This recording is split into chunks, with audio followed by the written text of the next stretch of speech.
지금은 고인이 되었지만 그 존 스토트 목사가 쓴 살아있는 교회라는 책이 있습니다.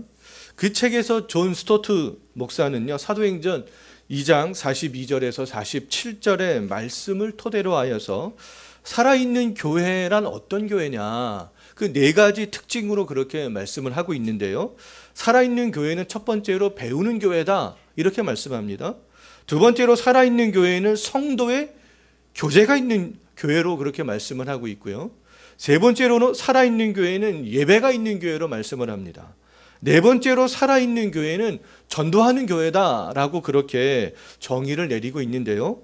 존 스토트 목사가 말하는 살아있는 교회의 이 네 가지는 교회의 규모와 상관없이 모든 교회에 다 동일하게 나타나야 되는 그런 특성들이 되겠습니다. 그런데 오늘날 어떤 사람들은 그 교회의 규모에 따라서 교회가 감당해야 될 역할들이 마치 다른 것처럼 그렇게 말하는 사람들이 있어요. 교회의 규모에 따라서 교회가 해야 되는 역할이 다르다라고 말하는 것은, 큰 교회가 해야 될 역할들이 있다, 이렇게 말하는 것은 성경에 근거하지 않은 그런 이야기들이 되겠습니다. 성경에서는요, 큰 교회나 작은 교회나 이 교회의 규모에 상관없이 교회가 해야 되는 역할들은 동일하다, 이렇게 말씀을 하고 있지, 큰 교회가 해야 되는 일이 따로 있고 작은 교회가 해야 되는 일들이 각각 있는 것처럼 그렇게 말씀을 하고 있지 않는다는 것이죠. 규모에 상관없이 교회가 해야 되는 일들은 존 스토트 목사가 말한 대로 배우는데, 성도가 서로 합심하여서 친밀한 말씀을 중심으로 교제를 하는데, 또 예배하는데, 전도하는데 집중하는 것입니다. 이 네 가지를 어떤 교회가 더 집중하는지에 따라서 규모에 상관없이 살아있는 교회가 될 수도 있고요, 지난주 살펴본 것처럼 사대교회처럼 죽어있는 교회도 될 수가 있다는 것이죠. 사대교회는 사람들이 볼 때는 살았다 이름을 하는 그런 명성이 있는 교회였지만, 예수님이 보실 때에는 어떻게 평가하셨어요? 죽은 교회로 그렇게 평가하셨잖아요. 존 스토트 목사의 말에 의하면 사대교회는 살아있는 교회의 특징들이 그렇다면 나타나지 않고 있었던 겁니다. 반면 오늘 본문에 있는 이 빌라델비아 교회는 사대교회와는 반대되는 그런 특징을 가지고 있었던 교회였어요. 8절을 한번 보시기 바라겠습니다. 8절을 보게 되면 빌라델비아 교회가 어떤 특징을 가진 교회인지 알 수가 있어요. 빌라델비아 교회는 작은 능력을 가진 교회였습니다. 사대교회와는 반대되는 그런 특징들이 있잖아요. 여기서 말하는 이 작은 능력이란 교회의 규모가 작았다는 거예요. 교회를 구성하고 있던 성도들의 어떤 사회적, 경제적 지위가 높지 않았던 그런 것입니다. 외형적으로 볼 때는 이 빌라델비아 교회는 사람들이 관심을 가질 만한 그런 교회가 아니었다는 거예요. 사람들이 선호하는 그런 교회가 아니었다는 겁니다. 그런데 예수님께서 그렇게 보시지 않았다는 거예요. 예수님께서는 이 빌라델비아 교회의 규모를 문제 삼지 않으셨습니다. 예수님이 문제를 삼는 교회, 예수님이 책망하는 교회는요, 교회가 교회의 역할을 하지 못할 때잖아요. 살아있는 교회와 죽은 교회는 교회의 규모가 결정을 하는 것이 아니라는 거예요. 어떠한 명성, 어떠한 규모, 그것이 결정하는 것이 아니다라는 것들을 사대교회와 빌라델비아 이 두 교회만 비교해봐도 우리는 너무너무 잘 알 수 있습니다. 우리나라 최초의 교회는요, 1883년에요 서상륜, 서경조 형제에 의해서 지어진 황해도에 있는 소래교회예요. 만주를 이렇게 오고 가면서 홍삼 장사를 하다가 복음을 듣게 된 이 두 형제에 의해서 황해도에 최초로 교회가 세워지게 되었습니다. 우리나라 최초의 교회, 소래교회가 되겠는데요, 당시 이 소래교회는요, 영국이나 미국에 있는 교회와 한번 비교를 한번 해본다면 비교가 되겠습니까? 안 되겠습니까? 비교가 안 돼요. 초라한 초가집에 그렇게 교회를 세우게 되었어요. 소래교회에 모이는 사람들도 다 가난한 농부들이었습니다. 근데 그럼에도 불구하고 이 작은 교회를 통해서 황해도 전역으로 복음이 어떻게 되었겠어요? 확장해 나가게 되었어요. 예수님께서 이 1883년에 황해도에 세워진 소래교회를 그러면 어떻게 보시겠습니까? 작은 능력을 가졌다고, 초가집에 초라한 교회를 세웠다고 책망하시겠어요? 그렇지 않다는 것이죠. 교회의 규모를 생각하는 것은 누구의 평가예요? 사람의 평가라는 것입니다. 예수님의 평가가 아니라는 거죠. 빌라델비아 교회는 작은 능력을 가진 교회였지만 그 교회를 구성하고 있는 신자들은요, 그렇지 않았다는 거예요. 8절을 다시 한번 보십시오. 빌라델비아 교회에 모인 신자들은 어떤 신자들이 모여 있었습니까? 예수님의 말씀을 지키는 신자들이 있었어요. 또 어떤 신자들이 있었어요? 예수님의 이름을 배반하지 않는 그런 신자들이 모여 있었던 그런 교회라는 것이죠. 교회 규모를 떠나서 모든 신자들에게 그런 필요한 것이 뭐라는 겁니까? 하나님의 말씀을 지키는 것이죠. 그리고 세상에서 그 어떤 것들이 유혹한다 할지라도 이 빌라델비아 교회 신자들처럼 주 예수의 그리스도의 이름을 배반하지 않는 거예요. 돈과 바꾸지 않는 겁니다. 명예와 바꾸지 않는 거예요. 환난과 박해와 바꾸지 않는 거예요. 세상에서 재밌게 즐겁게 놀 수 있는 것들과 바꾸지 않는 겁니다. 그것이 배반하지 않는 거 아니겠어요? 교회의 규모나 종교적 행위를 하는 것에만 만족하면서 신앙생활을 한다면 우리의 신앙의 수준은 그 정도에서 머무를 수밖에 없다는 거예요. 종교적 행위를 하는 것에 만족하는 그 수준에서 머무를 수밖에 없다는 겁니다. 바리새인들과 서기관들이 그랬잖아요. 바리새인들과 서기관들의 신앙이 외적인 것과 어떠한 종교적인 행위에 머물러 있었을 때 그들의 신앙이 결국 어떻게 되었습니까? 하나님을 떠나게 되었잖아요. 말씀을 지키지 않는 그러한 신자들이 되었습니다. 예수님을 배반하는 사람들이 되었잖아요. 명성이 있었고 규모가 있었던 사대교회 신자들도 마찬가지였어요. 참된 교회 신자들은 어떤 교회를 다니든지 내가 사회적으로 어떤 위치에 있든지 상관없이 주의 말씀을 지키고 주를 배반하지 않는 거예요. 우리의 온 생각이 주 예수님께 집중이 되어져 있는 사람들이 참된 신자라고 말할 수 있겠습니다. 17세기 후반과 18세기 초반을 걸쳐서 살았던 네덜란드의 비렐무스 아브라켈이라는 목사가 있어요. 그 목사는요, 어떻게 말했냐면 신자는 자신의 머리를 세상의 기억으로 가득 채워서는 안 된다, 이렇게 말했습니다. 세상의 기억이 뭐가 있겠어요? 돈, 재미, 스포츠, 오락, 유흥, 그런 걸로 신자들의 머리가 가득 차서는 안 된다, 이렇게 말했어요. 왜냐하면 그런 것들로 머리가 가득 채워지게 되면 영적인 것들을 머릿속에 저장할 자리가 없어지기 때문이다, 이렇게 말했습니다.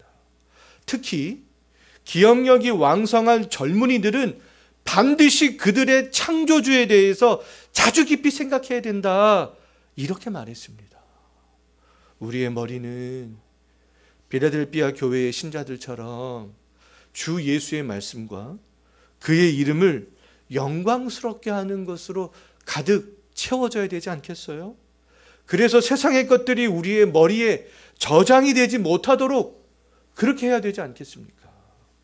교회의 규모가 큰 교회가 좋은 교회, 바른 교회, 정직한 교회, 살아있는 교회가 아니라는 거예요. 빌라델비아 교회 신자들처럼 머릿속에 주 예수 그리스도에 대한 생각으로 가득 찬 신자들이 모여있는 교회가 좋은 교회요, 주 예수께서 칭찬하시는 그런 교회라는 것이죠. 주 예수 그리스도에 대한 것으로 우리의 머리를 가득 채운 신자들이 모였을 때에 예수님께서 그런 교회에는요, 특별히 맡기시는 것들이 있다는 겁니다. 예수님께서 그런 신자들이 모여있는 교회에 어떤 일을 맡기시는가? 8절 한번 보십시오. 다시요. 7절에서 예수님께서 천국의 열쇠를 가지고 계신다 이렇게 말씀을 하고 있는데요. 천국의 열쇠를 가지신 예수님께서 빌라델비아와 같은 교회에 무슨 문을 두셨다는 거예요? 열린 문을 두셨다는 것이잖아요. 즉 구원의 통로 역할을 그러한 교회에 하게 했다는 겁니다. 하나님은 첫사랑을 잃어버린 에베소 교회, 거짓된 교훈을 따랐던 버가모 교회와 두아디라 교회, 규모와 명성이 있었지만 신앙적으로는 대부분 죽어 있었던 사대 교회와 같은 교회에는 이 열린 문을, 구원의 통로를 약속하지 않으셨어요. 그런데 이 작은 능력을 가졌지만 머릿속이 주 예수 그리스도에 대한 것으로 가득 차 있는 성도들이 모인 이 빌라델비아 교회에는요, 열린 문을 약속하셨다는 거예요. 빌라델비아 교회에는 작은 능력을 가졌지만 사람들이 빌라델비아 교회에 가기만 하면 어떻게 됐겠어요? 죽은 영혼이 살아나게 되는 그런 일들이 발생했습니다. 하나님을 부인했던 사람들이요, 그 교회만 가면 하나님을 믿게 되는 그런 역사들이 나타나게 됐다는 거예요. 영혼이 막 살아나게 됐다는 겁니다. 예수님께서 빌라델비아 교회의 구원의 문을 열어놓으셨기 때문이고요, 빌라델비아 교회는 살아있는 교회였기 때문에 그러한 일들이 발생을 할 수가 있었어요. 빌라델비아 교회에서 선포되는 그런 말씀을 통해서, 그리고 말씀을 가지고 서로 교제하는 성도들의 그런 모습을 통하여서 그리스도에 대한 참된 지식으로 예배하는 사람들을 통하여서 구원을 얻게 되었던 것이죠. 오늘날 어떤 교회를 선택해야 될지 선택의 기로에 놓여 있는 사람들이 의외로 생각보다 우리 주변에 굉장히 많이 있습니다. 정말 그렇다면 어떤 교회를 우리가 선택해야 되겠는가? 규모와 명성이 있는 사대교회와 같은 교회를 선택해야 되겠는가? 거짓된 가르침들을 따라가고 있는 두아디라 교회 같은, 버가모 교회 같은 그러한 교회들을 선택해야 되겠는가? 세상적으로 자랑할 것들이 많은 교회를 선택해야 되겠는가? 어떤 것 같습니까? 그렇지 않잖아요. 우리가 지금까지 소아시아에 나와 있는 그런 교회들을 하나씩 살펴보는 가운데 있는데 그렇지 않잖아요. 예수님께서 열린 문을 허락하신 이 빌라델비아와 같은 교회를 선택해야 되지 않겠습니까? 그래야지 우리의 영혼이 살아날 수 있기 때문에 그렇습니다. 빌라델비아 교회가 영혼을 살리는 교회였잖아요. 그 우리의 가족들을 어떤 교회로 인도해야 되겠어요? 예? 내가 이 교회에 친분도 있고, 그런데 이 친분 때문에 내가 교회를 옮기지 못하지. 내가 교회를 10년, 20년 다녔는데 내가 여기 교회에다 경조사에 다른 성도들 낸 게 얼마인데 그것들을 거두어 드리기까지는 내가 이 교회에 계속 다녀야 되지. 그러면서도 뒤에서는 교회에 대해서 불만을 가득 품은 사람들이 많이 있잖아요. 그런데 영혼이 살아나기 위해서는 이 빌라델비아와 같은 교회, 이런 교회에 속해 있다는 것은 굉장히 하나님께서 주신 복이라고 말할 수 있어요. 교회에 모인 대다수의 신자들이 지금 예수 그리스도의 말씀을 지키려고 하고 있잖아요. 주 예수의 이름을 배반하지 않고 하고 있잖아요. 정말 그러한 교회를 선택해서 가야 되지 않겠습니까? 그러한 교회로 사람들을 인도해야 되지 않겠어요? 우리 교회가 그럼 어떤 교회가 되어져야 되겠어요? 우리 교회에 어떤 사람들이 모이기를 정말 소망하십니까? 우리가 먼저 어떤 신자들이 되기를 원하세요? 정말 이 빌라델비아 교회 같은 그런 신자들이 되고 그런 교회가 되기를 우리가 먼저 소망했으면 좋겠습니다. 우리의 머릿속에 주 예수 그리스도에 대한 생각으로 그럼 가득 차 있어야 되잖아요. 주 예수 그리스도 때문에 환난과 궁핍과 비방이 온다 할지라도 주 예수 그리스도의 이름을 배반하지 않아야 되잖아요. 하나님의 나라는 진리의 말씀으로 무장한 소수에 의해서 이렇게 확장이 되어져 나가는 겁니다. 예수님의 12제자를 통하여서 사도 바울과 바나바를 통하여서 소아시아에 복음이 증거되고 마게도니아와 아가야 지방에까지 복음이 증거대처럼 항상 소수에 의해서 열린문 그 빌라델비아 교회가 작은 교회였지만 그 작은 교회가 어떤 역할을 한다는 거예요? 구원의 통로 역할을 한다는 겁니다. 마치 노아의 방주처럼. 1883년 신앙이 좋은 서상륜, 서경조 두 사람에 의해서 황해도에 소래교회가 세워졌고 그 소래교회를 통해서 인근에까지 복음이 확장되어 갔듯이 믿음이 좋은 서씨 형제가 좋은 씨들을 그렇게 뿌려나가고 열매를 맺힐 수 있도록 그렇게 한 거 아니겠어요? 주께서 빌라델비아 교회에 열린 문을 두셨지만 열린 문 역할을 하는 교회는 그런데 다른 그 어떤 교회들보다도요 힘들 수밖에 없습니다. 왜 힘들 수밖에 없겠어요? 세상과 타협하지 않기 때문에. 주의 말씀을 지키는데 주의 이름을 세상에 있는 그 어떤 것과도 바꾸지 않고 배반하지 않는데 이 세상을 살아가기가 신앙적으로 살아가기가 그러면 쉽겠어요? 절대로 쉽지 않은 것이죠. 세상과 타협하지 않을수록 교회는 세상으로부터 더 많은 비방과 시기를 당할 수밖에 없어요. 우리가 신앙을 지키면 지킬수록 말씀대로 신앙생활을 하면 할수록 우리의 주변에 있는 사람들을 우리를 비웃고 더 조롱할 수밖에 없습니다. 직장이나 그런데 다 마찬가지잖아요. 세상과 타협하지 않는 이 서머나 교회와 빌라델비아 교회의 공통점이 있어요. 바른 교회의 공통점. 서머나 교회와 빌라델비아 교회 공통점이 뭐냐면 우리가 계시록 2장 9절과 3장 9절을 보면 나와 있는데요. 유대인들이 그들을 조직적으로 괴롭혔던 것입니다. 예수님이 서머나 교회를 핍박하고 비방했던 유대인들을 사탄의 회당이라 칭했던 것처럼 말씀에 순종하고 예수 그리스도의 이름을 배반하지 않던 빌라델비아 교회를 괴롭혔던 유대인들을 향해서도 동일하게 예수님께서는 사탄의 회당이다 이렇게 칭하고 있잖아요. 이 사탄의 회당은 다른 사람이 아니라 예수 그리스도를 향한 올바른 믿음을 지키고 말씀대로 신앙생활을 하는 사람들을 방해하는 사람들이 되겠습니다. 어느 시대를 막론하고 바른 신앙생활을 하는 방해하는 세력들은 항상 존재해 온다는 거예요. 초대교회 시절부터 지금까지 사탄의 무리는 언제나 존재해 왔습니다. 사탄의 무리들은요, 참된 신앙의 공동체를 언제나 위협해 왔어요. 하지만 예수께서는 사탄의 무리에 속해 있는 사람들 중에 몇몇 사람들을 회심케 함으로 신실한 신앙인들에게 그렇게 위로를 주기도 하신다는 것이죠. 그에 대한 증거가 9절에 있는데요. 9절 말씀 한번 보십시오.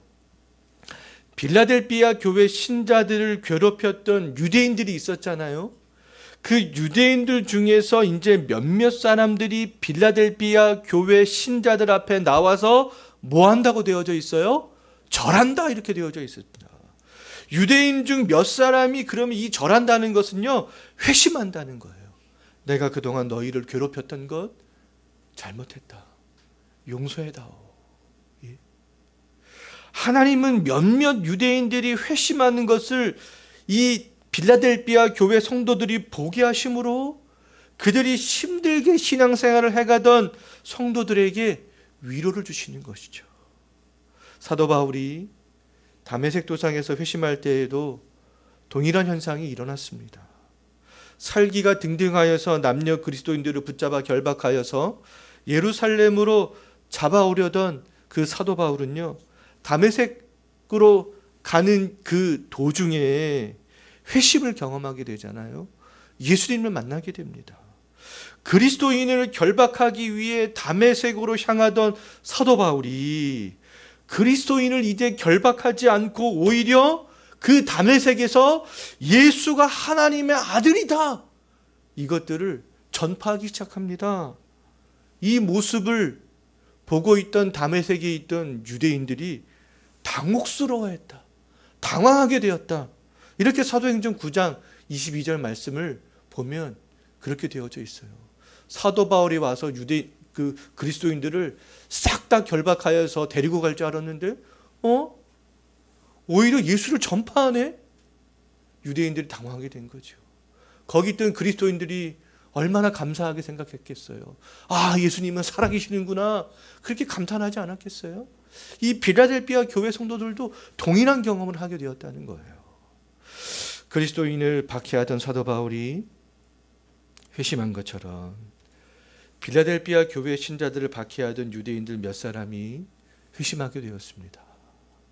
이것을 보면서 그리스도인들은 주 예수께서 예수님께서 우리를 사랑하시는구나, 그것을 확신할 수 있지 않겠어요?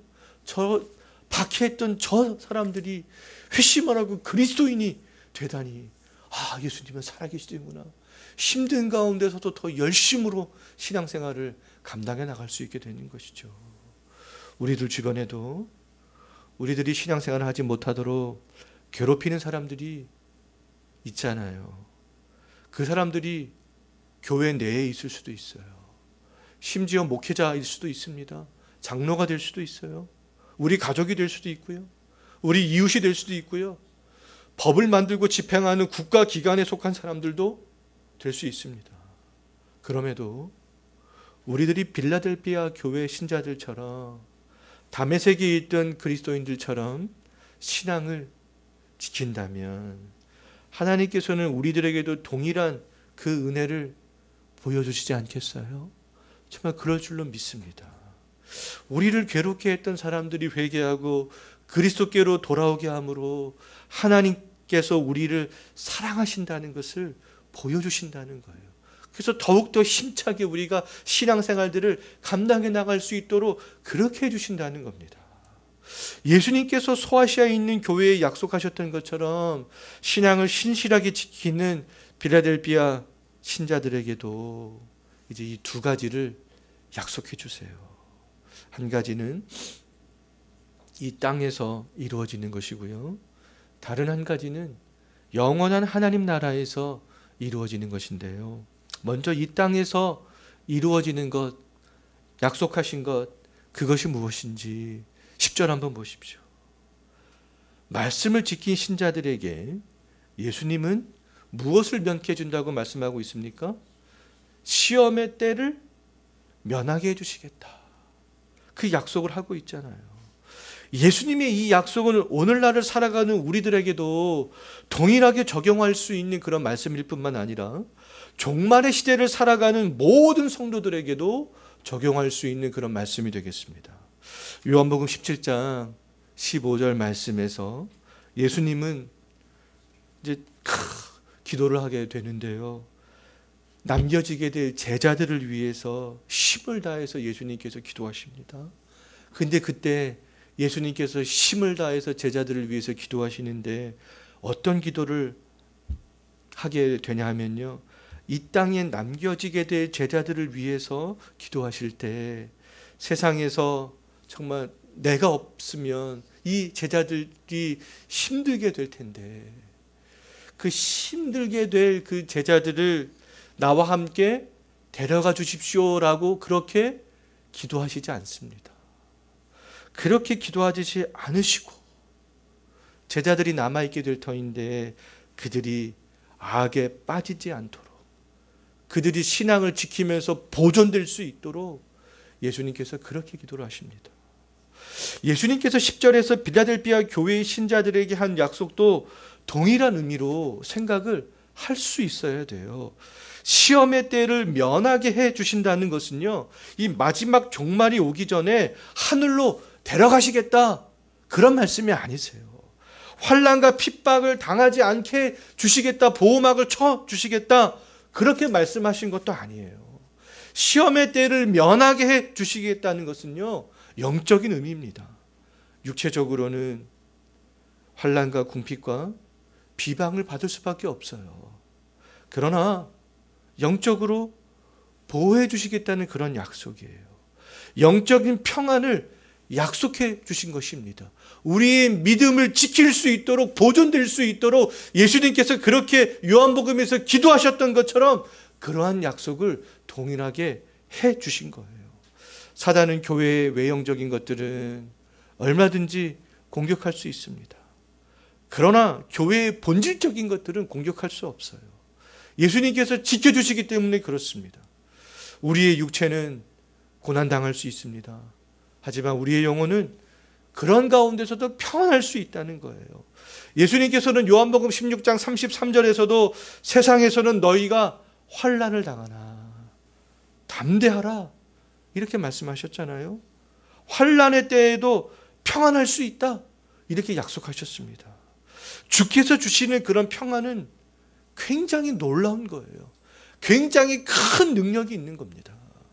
황해도에 소래교회를 세웠던 서상윤, 서경조 형제는요, 중국에서 번역된 성경을 가지고 이 조선 땅으로 넘어올 때 발각이 되어서 대부분의 성경들을 다 압수당하고 쫓기는 신세가 되었지만 황해도까지 가서 교회를 세우게 되었어요.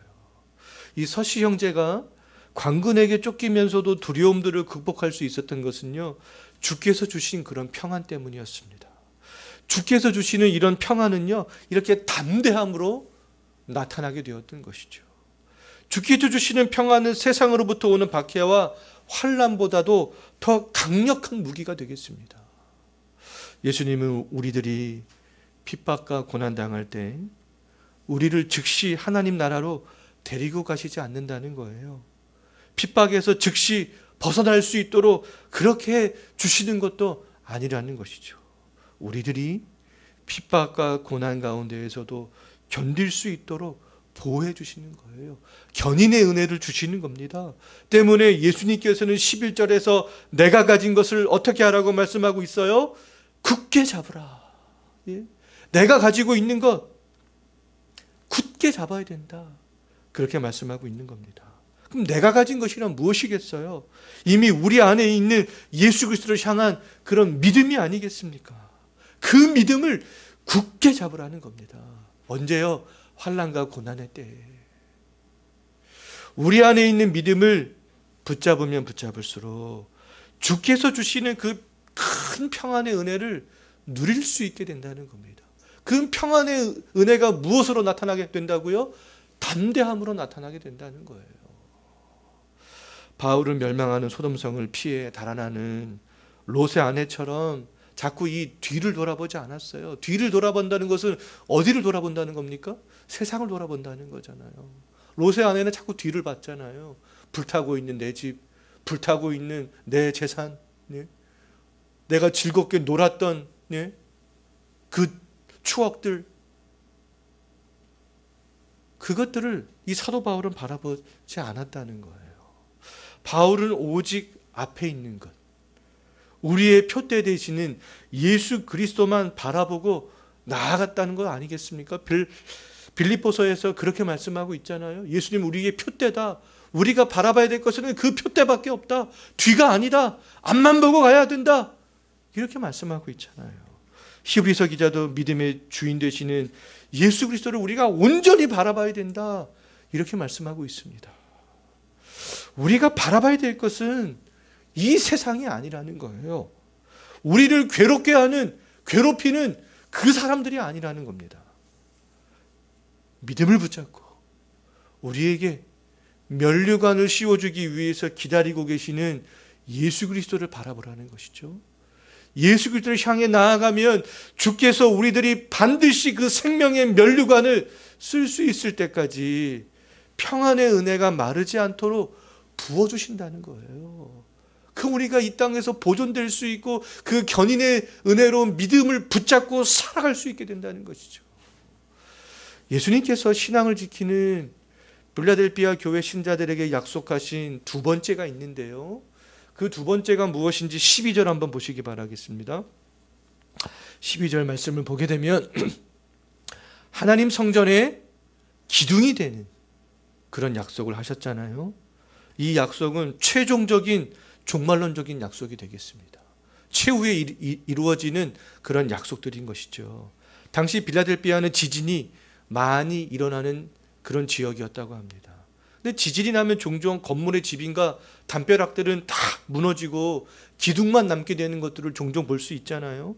하나님의 성전의 기둥이 된다는 것은요, 이 세상이 없어진다고 해도 빌라델비아 교회의 신실한 신자들은 무너지지 않고 너희들은 하나님의 나라에서, 하늘나라에서 남아있게 될 것이다 라는 그런 사실들을 보여주고 있는 그런 말씀이 되겠습니다. 신실한 신자들이 받게 될 상급은 무너지지 않을 하늘의 상급이라는 것이죠.